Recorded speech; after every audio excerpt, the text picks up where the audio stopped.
got married, we used to do it.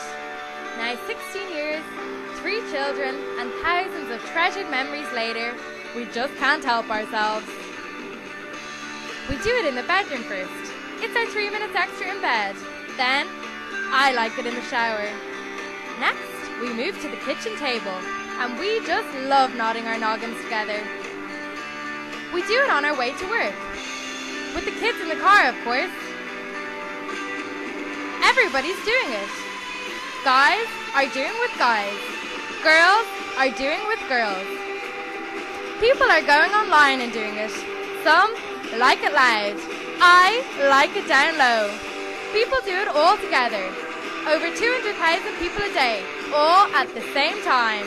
So it's safe to say everybody's doing it. FM104's Strawberry Alarm Clock with Jim, and Mark.